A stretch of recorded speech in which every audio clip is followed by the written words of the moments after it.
terror stalks the villages of Ossington.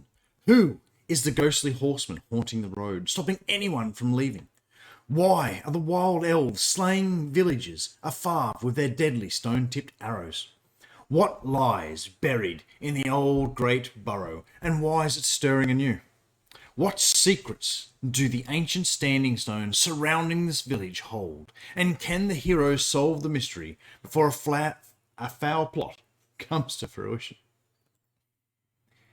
G'day team, welcome to Big Game Small Pieces. I'm Luke, and I'm going to take you through a Dungeon Master's Guide with some suggestions on running and converting to 5th Ed, the D&D adventure, The Standing Stone.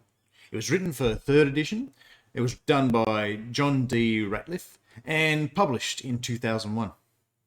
Now, this is for 7th level adventurers, and it's the 4th of 8 short campaigns or adventure modules that were all separately published and can be run sequentially or only what bits and pieces you want in your campaign. It's comes right after The Speaker in Dreams, and it's followed up by The Heart of Night Fang Spire. So what is this adventure about? So here's where spoilers are going to start. Long ago, the great dragon Showdown attacked this area, and during the attack, many were dying off. The dragon was weighing lace to the entire area. Now a druid called Did the Wise helped the locals repopulate by transforming the animals into humanoids, and this allowed them to breed with humanoids and repopulate the area. Now, to ensure this wouldn't happen again, Did carve the spell onto the stones surrounding the village, so that in generations they'll always have this to keep themselves safe. Now, law as law happens. The story got lost, changed over time, generations passed, and the changed humanoid, the faux humanoids, cross-married and just blended into the population, and before you knew it, they were just the townspeople, and the whole story had sounded like a lost fable. But after Dib set this up, they went out and fought a Showdown, and during that fight, Did died. Did struck a fatal blow against the dragon, but that storyline comes in a little more stronger in the 18th level adventure, The Bastion of Broken Souls. So recently, the tiefling sorcerer Dyson has learnt of this spell that transforms animals into humanoids, and saw it as his way of setting himself up with an army to help set up an invasion with his demonic allies. It's been about a year, and Dyson has just about replaced everyone in town. There's just a few people left that haven't been transformed from animals into people. This has built himself up an army. Now, the wild elves noticed the disappearance of the woodland critters and animals, and Dyson met with them to discuss, under false pretenses, what was going on. This led to Dyson leading a surprise massacre and killing most of the wild elves. The elven survivors now are too low in number to risk a direct assault, and therefore must use guerrilla tactics to attack at range, and using their elven ties to the Fae to help them with their vengeance. The ghostly rider, pictured on the covers, is a paladin who was passing by, who decided to look in on what was going on in the little town of Ossington, and was murdered for his troubles. Now haunts the roads, unable to enter the stone circle of the village, but hunting anyone who travels in or out as revenge. So, here's some issues I've noticed already. Dyson has no mention as to the drive, as to why he wants this army. And the army isn't trained, has no equipment, and they're very, very weak. So, it's not so much an army as an assemblement of peasants. So we need to fix that. So what I'm thinking is, if you don't have a strong link for tying in with your story, your campaign, then potentially we're going to have to come up with a reason as to what the storyline is on Dyson and why he needs an army. And I'm going with love. So while growing up, Dyson had a crush on a beautiful, wonderful girl. And she was of a higher social class than he was. And her father would not allow her to marry Dyson, being of a lower social class.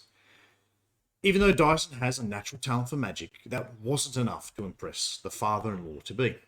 So Dyson became an adventurer to make lots of gold, and while spending some time focusing on raising his social class, he came to the realization that it's not just gold he needs, but he needs land and people to work for him as well. So let's insert some treasure. Dyson's got a whole bunch of his treasure from adventuring, and it's all in a magical bag of holding in his tower. He has only to remove the mayor, who is one of the only few who still are an actual born human, and the town of Ossington will be his, and he will rule. Now, it's not so much an army to fight with, but because Dyson knows they're quite weak, and he also doesn't want to lose people because he needs them for his display of wealth. Now, how did he come to all this? So, potentially, if we're going to keep the demonic side of things, on those lonely nights when you're out being an adventurer and you're on watch and you're out there praying to anything in the universe that could answer, just give you what you want, to grant you your wishes, a demon answered. Now, Dyson's a tiefling, and with demonic blood traits, that could be that a few generations ago, he could have demon blood in him. And if Dyson's grandpappy is still around, because demon years aren't hurt as much, and their lifespans go so much longer, that potentially his grandpappy heard that call for help. Now, this adventure also has Cuckoo, which is a demon, a Varrock, but he could be the grandpappy, or he could just be what the grandfather sent to go and help Dyson along the way. So Cuckoo also got there and guided Dyson as to exactly how to go down this path, go on certain adventures, and to keep him going in a certain way without making too much direct contact. And Dyson also found a druid who was studying corrupting natures of nature in plants and animals, and used her and put the two of them together. So Cuckoo here is really the orchestrator of what's going on, what's causing all the problems. Notable NPCs. Well, you've got Dyson, who's a 10th level sorcerer at this adventure. So I'd say you'd probably have to just quickly make up a 10th level sorcerer to cover for him. There's a few things I'll talk about later for how to use his spells, so you want to get onto those. Cuckoo is a Varrock demon, bard. So he could be Dyson's grandfather, or just a demon who works for the grandfather. Henwin is a human druid priestess who has studied demonic flora and fauna, and her animal companion is a Hobyah. Dyson has a familiar, Tully, a cat, but he has transformed now into a humanoid and has taken on a rogue fighter combination. Now, if you've got a large party, you might want to also consider adding to Dyson's party a tank of sorts, or another class that the group haven't seen yet. So potentially an artificer or something in your world that the group will respond to well, that you want to show off at 10th level. That's something for you to add in there as well. And I would definitely consider something like such as a tank. Could be a barbarian, a fighter or such, but you probably want a tank in there with some hit points. Now there's also wild elf assassins, being an archer, a sorcerer, and a ranger. And there's also the Ghost Rider, which is a paladin of Pelor. Word of warning. In 3rd edition, Varrocks were a CR 13, and this one also had 3 levels of Bard, taking him up to a CR 19. In 5e, Varrocks are a CR 6. So potentially you might want to change Cuckoo's stats and abilities up a little bit. You might want to, if you just want to plug and play something, you could look at another demon to use instead, such as a Glabrizu, a Marilith, or an Alphashni. They could all work. And you also, potentially, if you don't want to go demon or you want to switch it over to a devil, then you could be considering using a Bone Devil, Chain Devil, Horn Devil, or Erenye with some bardic abilities and talents. Running this adventure. So, this adventure is about misdirection and the underlying suspicion that something's not right. The party witnesses creatures that are generally considered good guys, and they find themselves fighting them. The Ghost Rider is running people down, and hearing of wild elf attacks, if the group just take this at face value and look no deeper, then they're just going to go through and clear out all the threats that challenge Dyson's plan. So this allows the group to get really close to Dyson and for you to spend some time developing your bad guys. This will enable the group to potentially sit with Dyson, find out what his plans are without suspecting him yet that he's actually behind it all. And Dyson even wants Tully, his familiar, to team up with the group and go out on an adventure with them. And that works really well because the communication between the familiar and the wizard, also sorcerer, that we could use. Either way, it all gives you a great way to make some compelling bad guys. All the villages in Ossington have been listed and what animal they come from. So this immediately gives you a head start on the role-playing, but a little more on that later on. Now, Dyson needs the PCs to remove the threats that he has caused himself over the last year. We're talking about the faux humans killing the paladin. We're talking about them slaughtering the White Elves. All this stops his group of people coming out and traveling with him to present his wealth to his love. So he needs someone else to go through and clear them out. He knows the faux human aren't strong, so that's what the characters are here to do.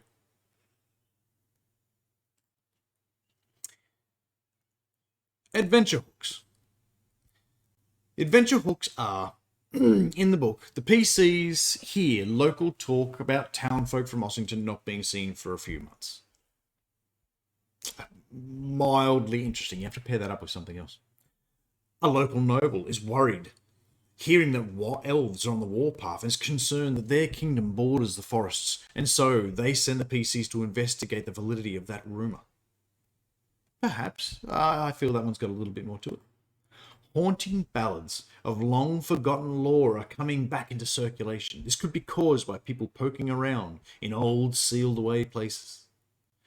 I personally don't get much drive out of that one, but if you do, run with it. And a final one was basically, there was a lost druid site, and there's possibly magical items out there. Go get them. A lot didn't do a lot for me. And I'm going to talk about some other ones that I'd potentially add, or how to link it to previous and other adventures. So another one that I would consider is that Dyson knows that his faux humans need to get out with him, and he's a powerful caster and can call upon magics. So potentially he might enter PC's dreams, telling them and scrying upon them, sending them spells and messages that they need to come this way. He needs someone to come and save him and his people. So it's definitely something he would consider reaching out with. Another one might be that a family member of one of the group have sent out a letter saying that this place is getting really creepy. Come back here, help me wrap up my property, sell my house, and get out of here, and we'll leave this horrible town. But in the time it took for the letter to find its way to the PC, the family member has already been replaced by a faux human. Some final ones would be if you were playing Lost Mines of Fendelver or the Dragon Ice Spire Peak, all these rumours could easily come about from the tavern in that area. And Neverwinter Wood could be used as the location of Ossington if you place it in there. Now, you could have also played Speaker in Dreams, and perhaps some of the devils that came out of the portal in that adventure went off to go and hunt down Cuckoo, knowing that he's out there. So the devils, have gone running out after that. At the end of that adventure, suggests going down and hunting down devils to wrap up that adventure and squeeze a little bit more out of it. This could be a link that if they're chasing down these devils that are chasing down a demon, and they catch up to the devils on the road, slaughter them, and they're already part of the way into Ossington now, and they might as well start getting involved. It could be like that. Or failing that, if you wanted to link it a little stronger, you could have the Baron of Brindenford. When he's regained consciousness of himself and realised what's going on, he's looking at his reports and realised they've lost contact with Ossington, a town nearby. And he fears that potentially the same that happened to him might have happened to Ossington. No spoilers for that one. So he sends the party to go and find out what's going on in Ossington. Why haven't we heard from anyone in a while? The next adventure, if you want to thinking ahead of linking it, in this series, is the Heart of Night Fang Spire. And for this one, I use an elf that I've inserted at Red Horse Inn Hill. And I'll talk about that later when it comes up, but I'd use that as the link to the next adventure. Locations. So we've got a few locations on this map. Some of them are just there and nothing more is said. And some of them have just been inserted, and some of them are tied to the storyline quite directly. So we've got the town, which holds a lot of area for roleplay, meeting the townsfolk, and it also is where the final encounter is set. And that's if the group find out what's going on. There is the double stone circle that surrounds the village. You can see there in the centre of Ossington. There is the Chapel of Nine Gods, which is a little bit outside of town on the road in. And that's where the group will meet Henwin. There's the Silent Keepers, which the module says virtually nothing upon. I've added something for that. There's the Red Horse Hill. You've got a huge carved horse in a hillside, and they've given it absolutely nothing, except for the tarn right below it, which is the resting place of the Ghost Rider's bones. Now you've also got up the top there the Great Burrow, which is a mini dungeon crypt that's literally has just been inserted into it. It has no real link to this adventure. Don't worry about that. I've come up with something for us there. The Old Forest Road. This scene is the start of the misdirection and the whole adventure. So let's do it right. The whole scene is to gain exposure from the ghostly rider, and to leave the encounter believing that the Ghost Rider is a bad ghost. To do this, we've got to give the ghostly rider is going to come riding in and he's going to cut down the townsfolk. And the party are going to witness this. Now the rider is a Paladin of Pelor, and he was murdered and transformed by the transformed townsfolk that Dyson sent after him. He is there to get revenge on the evil that is around this area. But the PCs should misconstrue it. They should believe that this is the bad thing that we've got to deal with. Later, we want the players to be confused about this whole situation and not quite sure what side they stand on. So we don't want to directly get involved with the Ghost Rider at this point. So how do we do that? Well, we're going to have to start off with adding some distance. That'll limit how many people can just Nova power up and hit this thing with all they've got. So let's add some distance. Let's remember that there's a lot of foliage covering the area. And the adventure even suggests that the characters are alluded to what's going on by looking up and hearing a scream as a peasant comes running around and the Ghost Rider comes hunting them down, slicing them up. Once they've done that, they're going to stand there and look at the group and realise you aren't part of this. I've got no issue with you, and the Ghost Rider is going to ride off. Now, at this point, I envision it in your descriptives being something along the line of one of the Nazgûl from Lord of the Rings. So if you can envision those scenes of those ghostly riders, that's what we want to kind of give off as a misdirection, without specifically stating so. From there, the Ghost Rider is going to take off. Now, if your group can give chase and give chase well, then take advantage of the Ghost Rider's ghostly forms and aspects, and allowing it to travel through trees, which should hopefully slow the group down. Now, if the group happen to actually catch the Ghost Rider, it's meant to respawn in 2 to 4 days, but that's probably a bit too long. So I'll talk about that a little bit later when we come up to it, but just realise that he can come back if they happen to find some way to capture it. So don't fight that too much. Now, as the party pushes up and finds the corpse and pushes around a bit further and finds more corpses, they can see that these poor people look like they were fleeing and they were chased down by something.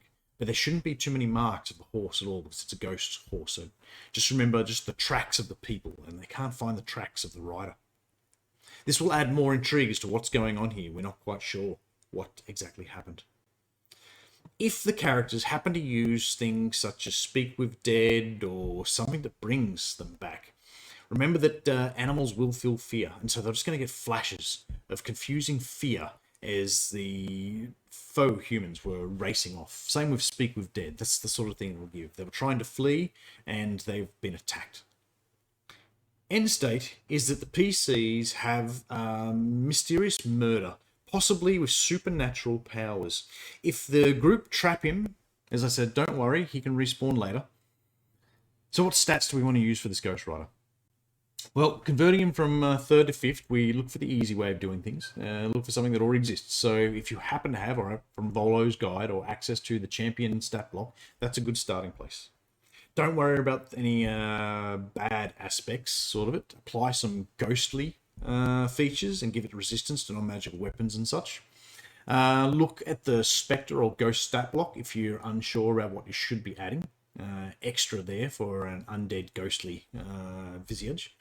As for the horse, look potentially to the Nightmare stat block, but ditch some of the fire and scaring aspects. This is just a paladin's horse, so there's nothing wrong with it. And give it any ghostly traits that have been missed.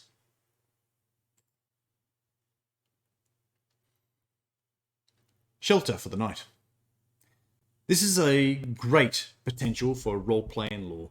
The group finds an old dilapidated farm with smoke coming out of the chimney and its fields going into ruin. Inside is an old gruff farmer called Old Tarby, and he has not yet been swapped out, so he's still a human. Yet his young, beautiful daughter, Tanasha Lou, has been swapped out, and she was formerly a fox. Now I see this as an old man who can't see anyone good enough for his daughter, and won't be having with anyone getting too close. Meanwhile, though, at every chance she gets, the daughter will be giving the eye to the players, puckering her lips from behind the old man's back. It's a bit old school of a situation, but so am I. So if your players would enjoy that, run it as is. It's a really great thing when players understand the situation they're in and can bring more to it that you haven't even spoken about, that they already get the situation and they fill in the blanks that have been left out. Run with that and just let that happen as it does. But let's say you don't like this old trope. So let's try flipping the sexes. Perhaps it's an old grandma who has a really young son who keeps taking this shirt off and his body's glistening and sweaty and working hard, and that sort of farm boy sort of look. A sexy wink here to the PCs and an extended touching of the hand for a little bit longer and making eye contact. Could signal the characters that perhaps there's some fun to be had here and they can play footsies under the table or such when they're eating. Maybe flip the situation in a different way and make it that the old character is the one that's pushing to be sexually active and the young one is trying to protect grandpa or grandma because they keep causing these problems and you shouldn't be doing that at your age. Remember last time? You broke your pelvis. So something like that to potentially flip the situation again on an instinctive trope that people can pick up on what's going on. Either way, what you do here, no matter what happens, the protective one, this odd couple, when everyone's going to bed sort of thing, should get up and swap beds with the young one. So if a PC does get up and try and work their way into the bed at night, they find themselves in bed with the wrong person. Some bards, that just won't stop. But for some others, they might find the situation laughably enjoyable.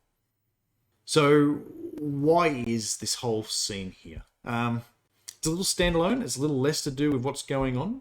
And at this point, you really don't want to give away that the faux human, the daughter or son, depending on what you're doing, has been swapped. So it's a chance to gain some intel about the area, to have some role play in a scenario that doesn't necessarily have to lead on. And this romance could even build up and continue as the now fox faux human follows the group on after all this has been dealt with and becomes a lovable NPC. If you're keeping it as Tanasha Lou, then I'd have it. Now, I'd have old Tarby is proud and set in his ways, and yet Tanasha Lou is young and innocent and sleek and fox-like traits. But don't make her sly or cunning. Keep that tone down. You don't want to tip anyone off just yet. We're very early days in this. Chapel of the Nine Gods. Here, on the 3rd day of travel, the into the forest, the group come across the Chapel of the Nine Gods. It's a round building, and around it has become unkept. The group can hear Henwin inside chanting from outside near the road where they are. And inside are 9 symbols of neutral gods. Now, the neutral gods of Greyhawk, that this was originally set in, is Alona, Pelor, Hobyahs, Makob, Obed-Hai, Alitamara, Narul, Vecna, and Falanga. But if you're using Faerun, you probably want to think of the neutral gods as possibly being Sylvanas, Ogma, Gond, Joaquin, Azuf, Mistra, Shah, Danir, Helm. So give people a knowledge 8 will give people the recognition of what the hollow symbol is on the wall around the areas. So, oh, that's Ogma sort of thing. DC 12 will tell you a little bit more about the story about who Ogma is and what he is a deity of. And a DC 15 might tell you a little bit more, particularly if you're going into the lore of Faerun and such, in which case if you're after the spell plague of 1395, depending on what year it currently is currently believed that some of the deities, such as Zuf, Mistra, and Helm, are currently dead. Whatever gods you choose, remember to keep them neutral and their alignment. So, neutral good, chaotic neutral, neutral evil, as long as neutral's in there somewhere. For Henwin the Druid, she has been set up as a disturbed, corrupted version of herself, of her former self. She's studied demonic flora and fauna and has really taken a toll on her and her view of the world. She acts distantly to ensure that you put a few demonic plants around the area that she's been tending to around the grounds of the church. Henwin could be cultivating them, and the party could get a slight feeling that she's fighting them off as she's trying to keep the building safe and secure. That's the misdirection we're going to go with here, not the fact that she's keeping them. She could be a sad, ruined version of her former self, or perhaps she could be a wild, demonic beast that once her switch is flicked, she becomes a horrible, wild-shaped version of a demonic animal, and she brings the pain. Now, if Henwin is asked about her alliances and potential corruption, she will talk about balance, nature, and the knowledge of knowing evil and knowing one's enemies. But potentially go along the lines of nature knows no good or evil. It's just nature. The same themes that you pitch here are the same ones that corrupted her. Her animal companion is a Hobyah, which I'll provide a link down below in the doobly-doo for YouTube stories that have been told about Hobyahs, so you can get a feeling of what they are. Basically, they run along the lines of fayish creatures that steal people in the night and eat them. Ossington. The town feel. The group are 3 days into the forest, so consider playing the feel of this town out as isolation. If you get into trouble, there's no one coming to save you. Now, be careful how early and quickly you bring that on, but if you want to do that right from the get start and have everyone a little bit standoffish, then that will work. Think any cabin in the woods type horror storyline that everyone's a bit strange. You could also consider looking down the Lovecraftian way of Dagon and things like that, that all the villages are somewhat different. But I don't want to lean too heavily in the fact that these faux animals used to be humans. So I personally wouldn't push too close to the fact that they've got animal parts still. Keep them, they're just humans is my suggestion. But once people get there, these people are starving and will surge forth and try and grab anything off the adventurers, their rations, their whatever, because they're starving. They're being pinned down and held at siege, so they will get whatever they can get. So, open and inviting. They want the group to come in, and they want the group to come into their house because they want the food before other people get it. The houses are numbered up to 18 structures, and it's a small town, so I'm not going to cover all of these buildings, but I will say that when you're thinking about the animals, leave yourself a couple of notes for the social traits and how you're going to play them. And don't let the physical traits lead too much into your descriptions. What I'm saying is, I guess, say that they're bubbly and that, but don't describe them as a small swallow in any way. Don't mention the animal word. Use the descriptions. So yeah, it's mentally, not physically, animals. If you have a bard in the group, have Cuckoo come out and challenge them to a song. Think dueling banjo style. Keep it friendly, about pride and about skill at their chosen instruments. If the group's bard wins, then have Cuckoo be quite impressed. If it goes well, and consider the final confrontation at the very end, if you've got a bard, to be like pistols at dawn type thing, but instruments at dawn. And potentially, instead of those two fighting with attack rolls, have Cuckoo and your bard use performance checks as if they're in combat, trying to see who can one up the other. The villagers are generally good descriptions on the foe humans. Remember to describe them with, as I said, animalistic tendencies, but never actually state the animal that you're describing. He's not a rat. He's a long-faced person with beady little eyes and small tufts of a mustache, but he's not a rat. After the adventurers have left and are returning back to the village, consider having everyone in town dressed up in fine clothes and potentially practicing a musical number. Dyson intends to march these people up to his childhood crush's home as a display of wealth and high social standing. Think Disney's Aladdin, as Aladdin enters Agrabah and his servants, and everyone's singing Prince Ali. The group could sit there and watch the rehearsal, or if they decide to come and approach and find out what's going on, Dyson could potentially downplay the whole situation as just trying to keep the morale up, and this just makes it more to be suspicious of what is going on in this town.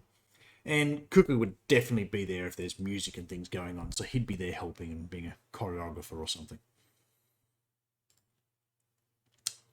So when the group do get to town, we've now got Scene 5 information. And this is the intro to town, Cuckoo, all the PCs, or to meet all the NPCs and such. As I stated, the villagers are going to swarm the PCs, begging for food, and have the crowd push in and really try and potentially even separate the group. Make people make athletics or acrobatic checks to stop being trampled or dragged away and separated against a rushing crowd. This will establish how it's going to work if you plan on using this tactic later for the end game when the PCs confront the village. This can also squeeze out any other information the group needs. And in this scene allows the group to talk to the mayor, and he's happy to speak to them. And the adventure suggests that the assassination will happen on the mayor after or during the role-playing exchange when the players are talking to the mayor and the mayor's telling them about the problems that Ossington faces. Scene 6, as I said, is the assassination. And Elder Murdos is struck by an arrow from the wild elves. Have the ambush set and don't hang around. So, how are we going to do this? Yellis is a ranger of 6 levels and 1 level sorcerer and 1 level archer. CR 8 in 3rd edition. Now, the archer in 5th ed isn't that strong, so potentially you want to up it a little bit. But if you're going to make a stat block, I would be considering stats something along the lines of 11-17, 14-10, 14-10. About 40 hit points should do with a +9 to hit from proficiency, archery, stat block, and magic items. And make the bow that take the shot would be a +1 longbow at least, with doing 1d8 +4. Also consider giving the bow something cool. Now, I'm thinking that though it is a +1, I'm also thinking when an arrow actually strikes a target, roots explode out from it and make a grapple attempt to pin or keep the person stuck where they are. This would require a strength check of DC 14 to free yourself from the arrow. And this is a great weapon for a hunter who's turned resistance fighter who wants to catch their quarry or to flee. Also give the Yellis the Ranger a couple of cantrips and a level 1 spell. You've got Filvara, the 5th level sorcerer, and for that you can use the mage stat block in the Monster Manual 5th edition. And these two make their way into Conducted. Now, how it would have worked under 3rd Ed would work, but in 5th Ed the spells don't directly work due to concentration issues. So at this stage, how the assassination is going to work is after dark, the two potentially would have quaffed invisibility potions to get in. They then will use illusions to escape. So to have this work and stop your rules lawyers causing you problems, they're going to drink invisibility potions. They're then going to move in. They're going to conduct the assassination from the roof of another building, and the ranger is going to take the shot, breaking invisibility. The arrow should kill with the strength it has, and should drop the elder down. And then the group are going to jump off the roof on the far side of the house or shed or whatever they were climbed up to lose direct sight.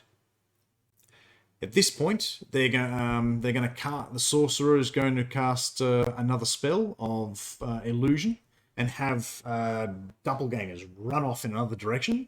They're going to quaff a second potion of invisibility each, and then they're going to run off in another direction while the illusion runs behind another building. Hopefully that's enough to have the group chase after that, and these guys to have planned a pretty solid assassination attempt. They've also got some animals that will help distract, so I think they have some flying birds they'll send in to attack and cause a bit of a distraction while they're trying to flee. Now, if the group happens to bring Elder Murdos back to life, or petition for the Druid or Dyson in return to do it, then potentially bring him back to life, but have him in his weakened state, as he was just killed, and he now needs to rest and such. And most parties will be pretty happy, pretty accepting of such. And that Dyson and all that are going to stay back and look after him, and the group should get out there and start thinking about how they're going to start this adventure. During which time, while he's injured and down, would be the perfect time to kill him off, swap him out with another animal and replace him. Whereas when the group come back, there'll be no scar there from the assassination attempt. And they'll just say, oh, magic healed that. Scene 7. Dyson's Tower. So there are no maps for this, but it's a very basically described tower, and you should be able to figure out what's going on. This also allows an intro to Dyson and Tully. If the assassination hasn't happened yet, if it has happened, they can come out and get involved. Dyson, though, won't give full access to the PC, to his tower to the PCs. That's because he's got things in there that he doesn't want and need them seen. But if it seems that the PCs are going to be on his side and potentially allies to him and his cause, he might consider bringing them in a little closer. Particularly if they've got interests in transformation people, polymorph spells and other such, and could help him with his studies. Now, this module says that he's preparing an army for a fiendish invasion with his demonic allies, but he hasn't got that. This could work, but they don't have weapons, and they don't have armor, and they'll drop if they're hit, and there's no one there to actually train them to do any of this. So it's a pretty weak thing what's going on here. And nothing further is mentioned, except in the conclusion, there are 3 options as to what Dyson's been up to and some of his notes. Then you can gain that from his notes that he was answering to another creature called the Cathazar, suggesting there's a wider conspiracy going on here. Now, the Cathazar is a half-demon, half-devil Marilith, who works for the Demogorgon, and she will reappear in the 18th level adventure, Bastion of Broken Souls, which this adventure links pretty clearly to. When she tries to kidnap a descendant of Did, who happens to be one of the people in the group. So, how do we make Dyson a good bad guy and not just a forgettable stat block standing in the way of our heroes? So I'm going to suggest some things to you here, some options to consider, and then I'm going to go with the one that I've chosen for this. So we're going to have to change some things. You could consider changing some levels of Dyson to give him Warlock, pack of a demon, not a devil. And this could also offset his sorcerer levels, and you could make a coffee lock if you wanted to do it for fun. Another reason as to why Dyson's doing this could be that after the city of Elturel fell, there wasn't a lot of love for tieflings anymore, and a lot of them probably would have potentially even been stripped down and kicked out or ran out of town because the trust in tieflings at the time might be low as the mobs start to take action. So with that, Dyson now might want to get revenge and to claim back his former high society position and land that is rightfully his family's. So potentially he's using demons now to come back and get that started. But what he doesn't know is this army isn't much of an army. So what the demons plan on doing is when they get close to Elturel or wherever the problem where Dyson is they plan on sacrificing all these souls of all these people and such and trying to make a portal to the abyss. So that could be another thing of what the demons are actually trying to do. Or, as I've suggested, you can go with the fact that Dyson doesn't come from a wealthy background. He needs riches and power to impress and get his way into high society to marry a girl that he's pined for since he was young. Now, he believes if he rocks up and presents all this, that she will at least listen to him and accept him and take him in, and that will give him his chance to try and woo her and marry this girl. A little bit along the storyline of Aladdin. Scene 8, Into the Woods. Now, your PCs that have Fey heritage or are Warlocks, Pact of the Archfey, or in any way touched by Fey, make sure you know what they look like and what their situation is. Because you're going to be going up against Fey creatures now in the forest, and it's probably important to know where your characters stand so you can give them the right direction and they won't just think they're attacking their own people for no reason. Let's look a little bit further into this.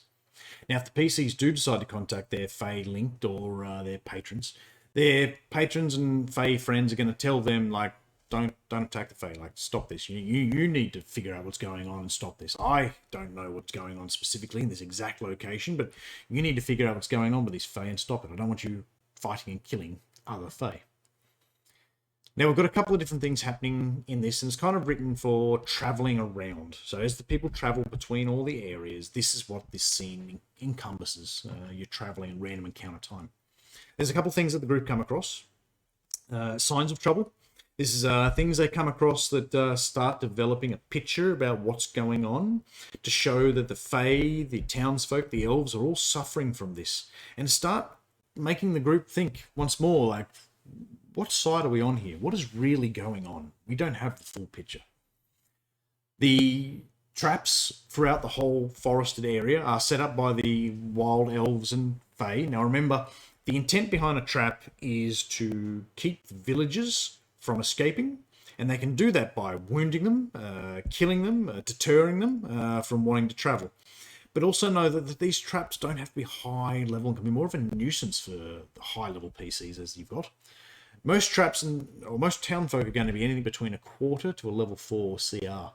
So the damage that these things need to pump out isn't huge, but can be enough to complicate fights. Consider if you are going to have a Fey or a fight happen, have it happen around a trap. A swinging log that keeps swinging every round that people have to dodge and move through will make the fights a lot more interesting than just a simple hiding around trees. And the final one is the Fey.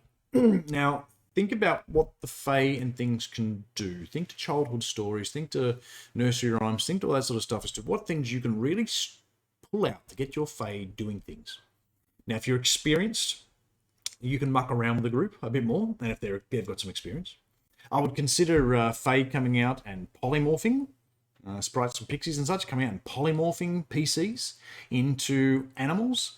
And remember, this is D&D, so it doesn't just have to be rabbits, although it could be rabbits. But it doesn't just have to be rabbits. It could be tressums or jackalopes or any interesting fey or fantasy little creature that's not more dangerous than the actual PC itself. Something less dangerous that they could be polymorphed into for a while.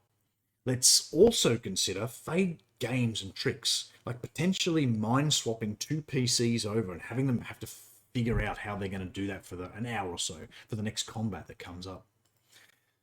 Possibly, you might also want to bring about, if the group aren't getting the hint, a unicorn, and bring a unicorn into the fight. This should really hint them off that they're on the wrong side here. If we're slaughtering unicorns, we're not the good guys. Like, something's going on here. And understand that both the Seelie and Unseelie courts might have an issue of what's going on here. But in saying that, I also wouldn't have a hag and a unicorn in the same encounter, because they're probably going to infight as well. So try to keep it just a Seelie court encounter and an Unseelie court encounter. And remember, when moving around the woods are silent because no animals roam about. Don't mention anything about there not being the presence of animals. Just say everything's quiet. After a while, if they go to hunt food, like, they can't find food. Like, where are all the animals gone? Why is it so quiet out here? Scene 9. The Horseman returns. So what's this scene about? This scene is about giving the characters another exposure to the Horseman. It's about having the Ghost Rider present itself and just sort of be there and see if the group want to attack it. Now, if the group have been pretty happy to just fight all the fey creatures and kill them all, then the Ghost Rider is probably not impressed by that and will probably happily put the group out of their misery if they're going to do things like killing fey just for the fun of it. A couple of things I would consider changing. Alright, so it describes its tactics and things to do in the book, so I'm pretty happy with that. But a few things I would change. The one thing I would change was I'd make it at least no more than 1d3 days. The Ghost Rider will respawn, not 2d4. 2d4, if you roll high, could be they don't see it for the rest of the encounter. It's just gone. And then he comes back, and that story wasn't resolved. And the characters will ask afterwards, what was with the Ghost Rider? And you'll be like, oh yeah, he wasn't coming back for another 6 days. You guys missed out on doing anything with that. So that would feel like more of a loss if I was a player. I'd be like, well, you should have just made him come back earlier and we could have dealt with him. So no more than 1d3 days. I'd almost just make it every, depending on the god, if you change, because Pelor is a sun god. So if you're sticking with that from Greyhawk, then High Noon would be a respawn time for him. Or if you're going to go something like Lathander, it might be he rests at dawn. That might be a better option. Either way, choose the time that's going to match the deity that you're going to link this paladin to, and go with that. So for this exposure, we want the rider to present itself to the group as they've left Ossington and are roaming around. And the Ghost Rider is going to be stationary up ahead on the road. Bit of an open challenge. Do you wish to attack me or not? Now, the Ghost Rider doesn't talk, so the group aren't going to get anything out of him that way. And he can't say, hey, are you good? Because I'm a good guy too. So at this point, he's just trying to suss out the group to figure out if he needs to attack them or not. Like, which side are they on? If you're going to make a whole paladin stat block, I would make him a vengeance paladin. At this stage, he could have potentially sworn a new oath. And if the group don't attack him earlier, haven't attacked the Fae, then potentially he's just going to stay there, just on the road, way up ahead.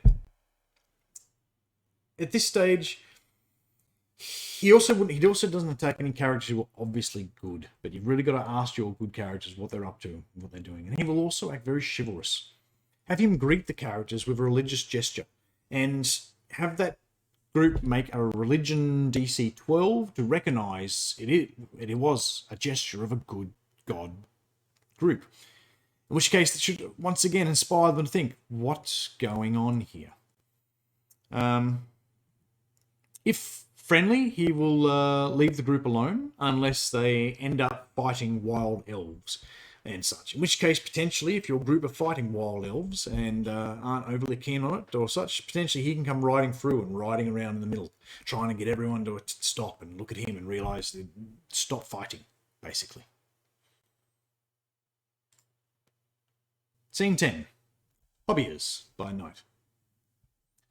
Now, the Hobyah I would play this out as a creepy, nightmarish scene. I would play on the isolation of town, and that due to the distances from this village and anywhere else, that once again the characters are on their own. And this scene is to be played out, I guess, to give the players something they can rightfully attack, to try separate the group up, to try give them a bit of lore, and to have a really cool, creepy scene. And it would be done when the group are outside of town camping as they're traveling around all these locations to check them out and find out what's going on. So while they're sleeping out there, over picket and over the night, they're going to hear the taunting cry of the Hobyahs, which if you checked out that YouTube link down below, then potentially take from that. Have them off in the darkness. Hobyah, Hobyah, Hobyah. Tear down the people, eat up the wizard, carry off the weak party members. Hobyah, Hobyah.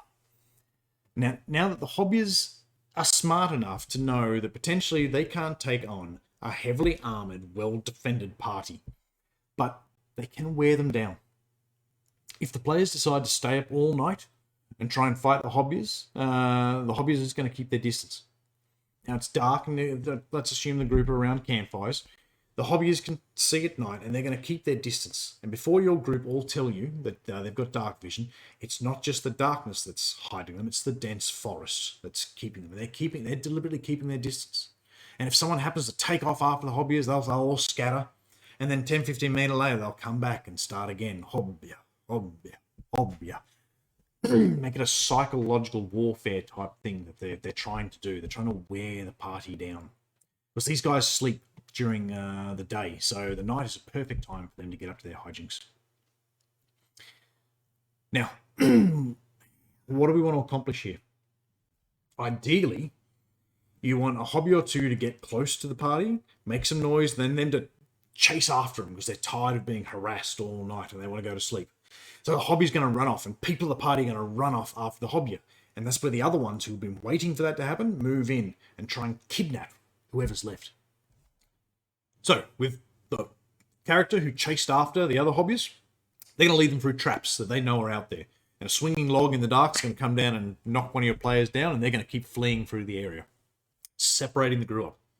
Two are then going to come leaping out of the trees sort of thing with a bag.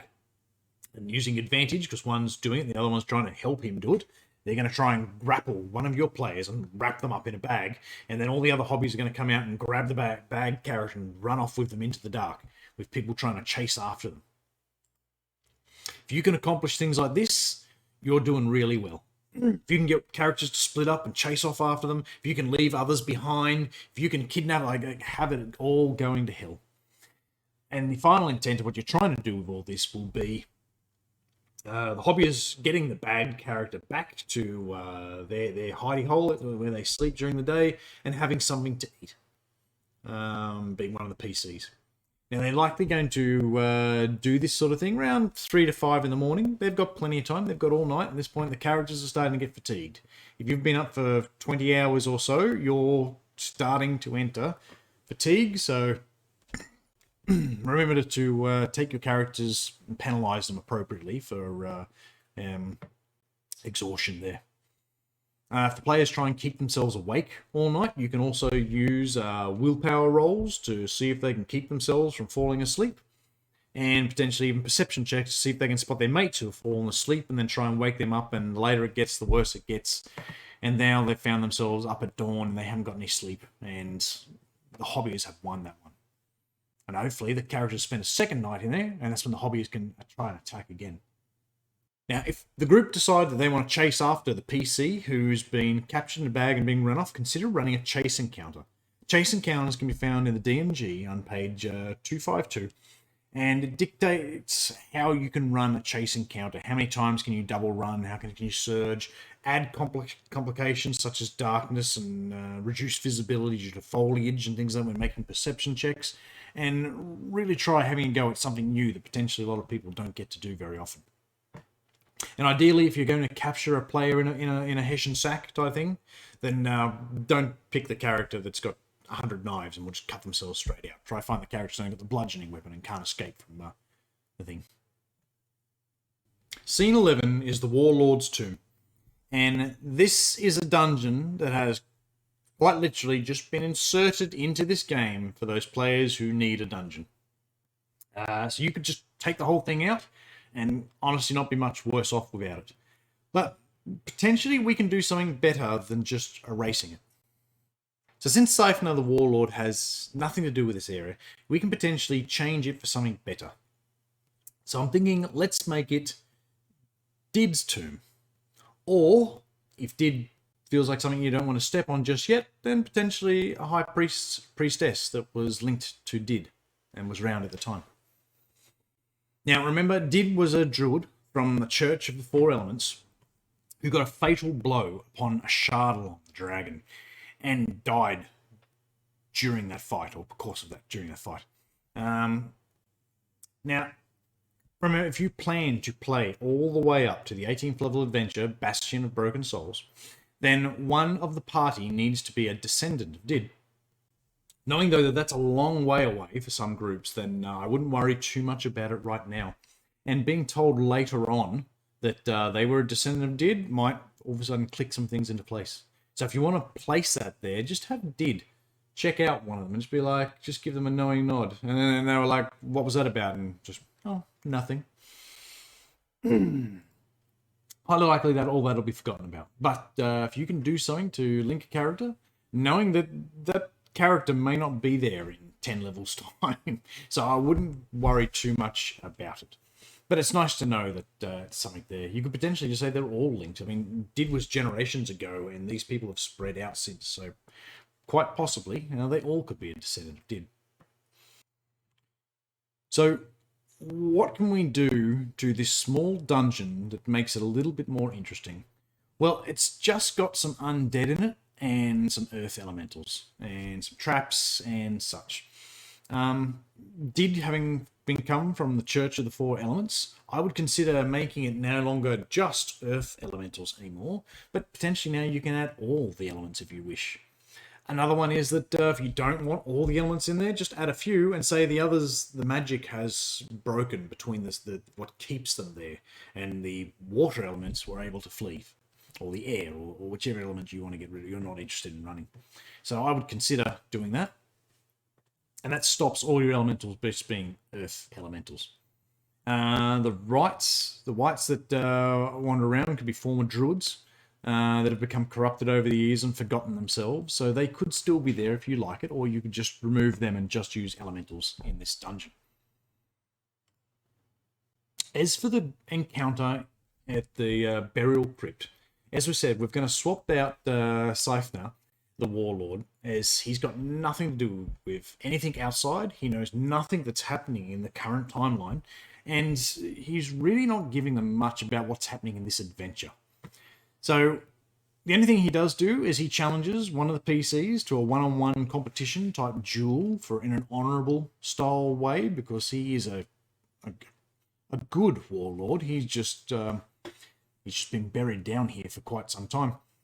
So he's a very standalone, and I know of no other references to him in any other games or any other adventures. So, like, replacing him with Did, or as I said, another druid or high priest of that was around when Did was around, I think that's a much better option. And with the spirit of the druid being aligned to nature, they could potentially hint to the group, saying that nature's off balance out there. Have you heard of any animals? They don't answer my calls. I can't feel them out there. And that might tip the group off to realise what you've finally been hinting every hour or two when they've been wandering around the fields. It's like, it's very quiet out. There are no birds. There's no noise. They finally, at least by now, should be told, like, there's no animals. And that should be a click for them to realise something's going on here and we've got to get to the bottom of it. At this point, the party might be thinking it's now time to turn back and head back to Ossington and question some more people about what's going on here. Now, if the group become really suspicious about what's going on, you need to consider, what are you doing with Tully or the other adventurer that Dyson told the group to take with them?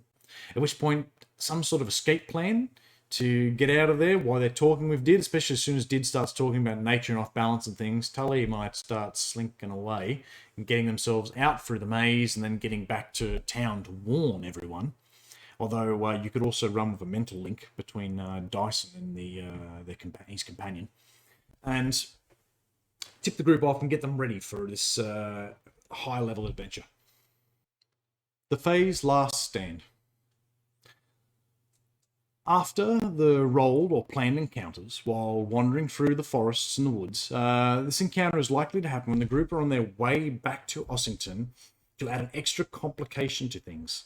This hopefully means that the group have fought the Fae and gone through their traps and against the elves a few times. But now this is the Fae's and that's last stand. Hopefully your group want to stop this and try and make it about talking. But remember, the elves have been tricked before, so they won't go easy. But I wouldn't necessarily force a party to fight who doesn't want to fight. Let's make them work for it, but let's make it a little bit more than what this sells it as. So this is sold as a major fight. It's the last stand of the good guys versus the group. In which case, there's the two assassins from earlier, being the archer, ranger, and the sorcerer. There's a pixie, there's a treant, and feel free to add whatever other Fae creatures and natural things that you like. I would strongly suggest, though, no blights at this stage, because these aren't bad things. These are actually the good guys, and blights definitely aren't good things to throw for your nature things. So consider not using those just yet.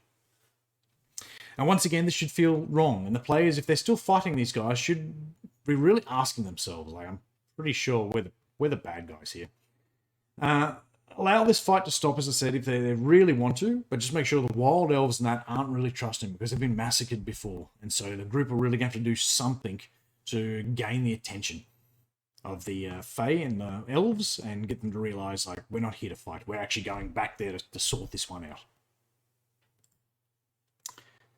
Scene 13 is the Horseman's Rest, and this takes place at the Tarn, which is a body of water at the base of Red Horse Hill. There is nothing in the Red Horse...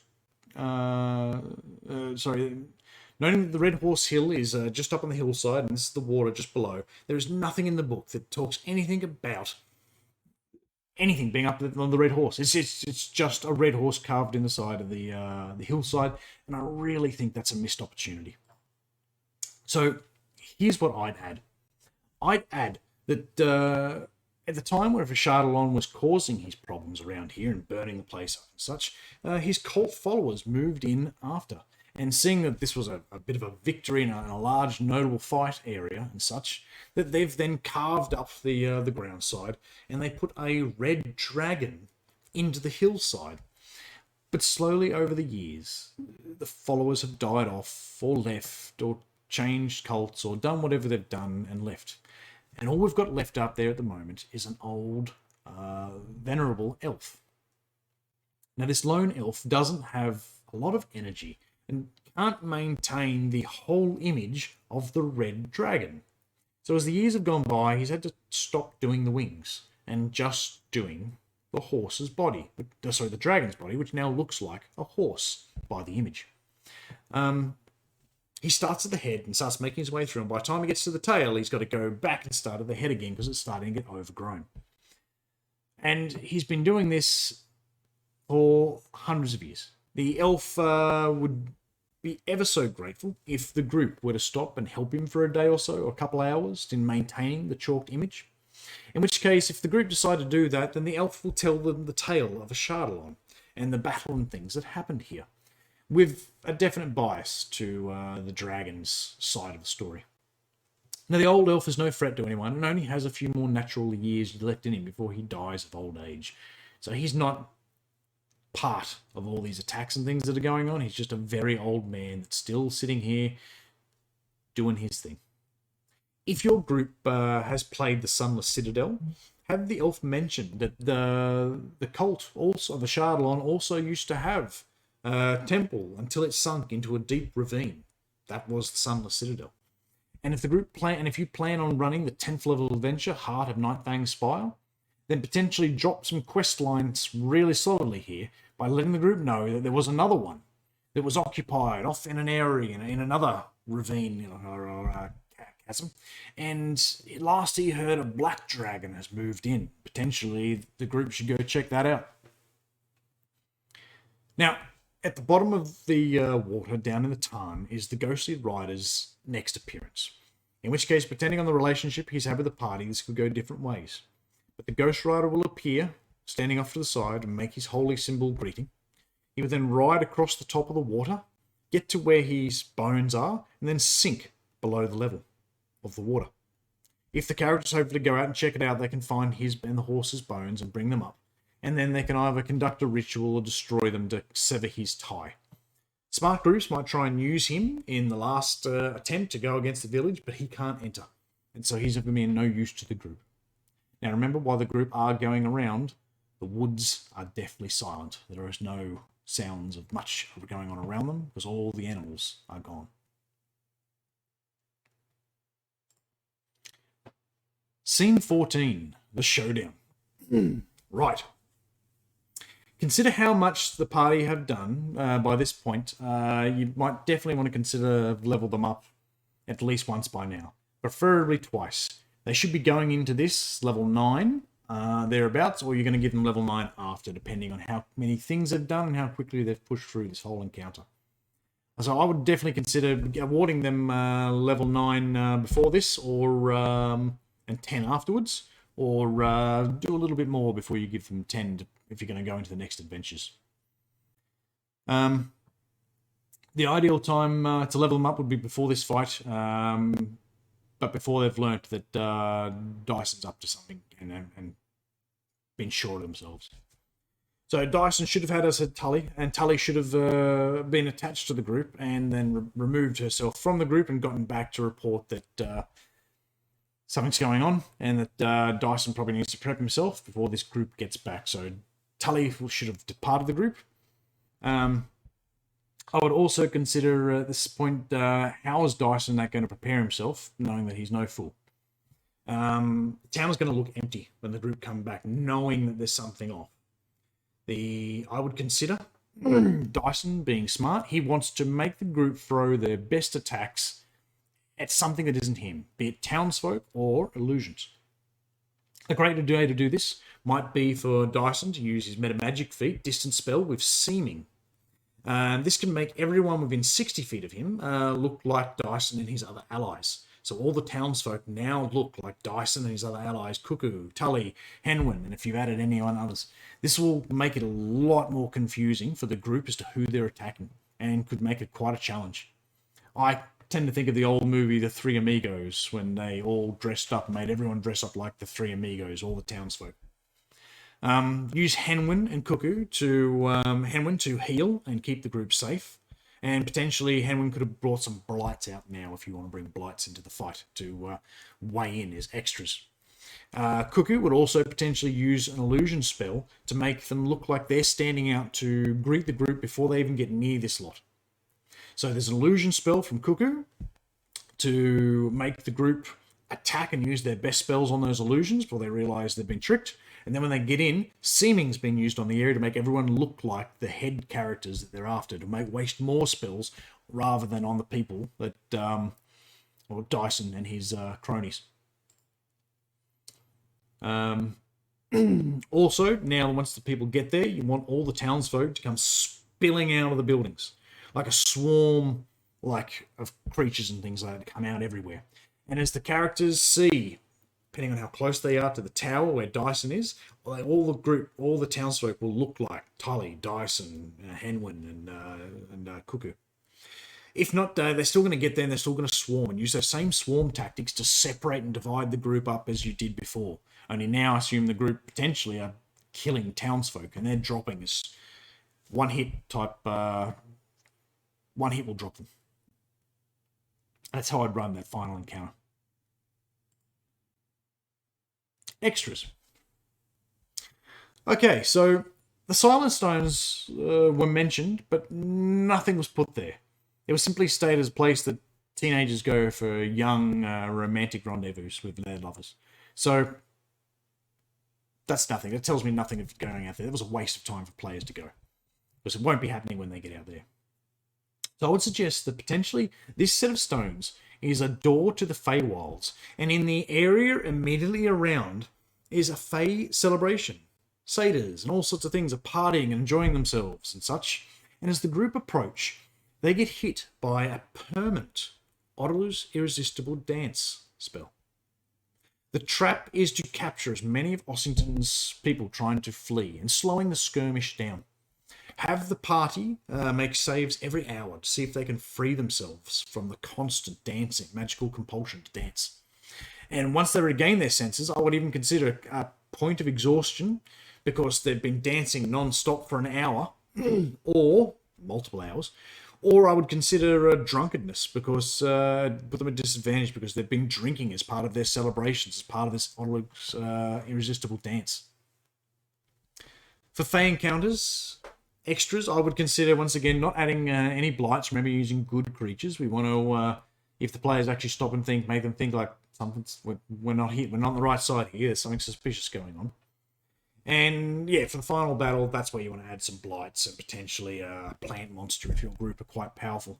Or even those plant monsters off to the side to funnel the characters in somewhere, and the plant monsters don't move, they're sort of stuck there. So that'll just make it a funneling effect. Conclusion. The adventure suggests 3 ways the adventure can conclude, and all of these are reasonable, and a few of the adventures, and very few adventures actually do something like this. Even if the 3 options have been given a whole page. So not many adventures go that far into it. So that's great, and I'd like to take that adventure, that example or line of thought, and lead with it, just to remind you that you aren't limited to 3 ways that this adventure can finish. But take the example of that and know that parties can conclude this adventure any number of ways. Reward the party with magic items, and I suggest that potentially some of these could have been Dyson's magic items from his vault that he plans on using to display his wealth. And ensure that the party have leveled up to around about 10 by now, if not worst case, at least level 9 if they've only scraped the surface of this adventure. And that should just about have them ready for Heart of Nightfang Spire. If not, there might be some time for a small few encounters between here and Nightfang Spire to get them there, or whatever your next adventure is. So, thank you for listening, and I hope it was something you've enjoyed, and hopefully this will come in handy. All I do ask is if you've got any ideas or work better doing a different way, that you leave a comment down below so that not just I, but the rest of the people who are looking at this video can check them out and see potentially you've got something better than I've come up with, and I'm sure other people would like to have a look at it. Put it down below so people can keep a track of these sort of things. Can I also ask if you've stayed around this long and you've enjoyed the video, that you'd like and subscribe, and you check out some of the other videos that I've got on some of the other adventures, as I'm sure if this piqued your interest, so will they. Other than that, thanks for listening, and I'll catch you next time.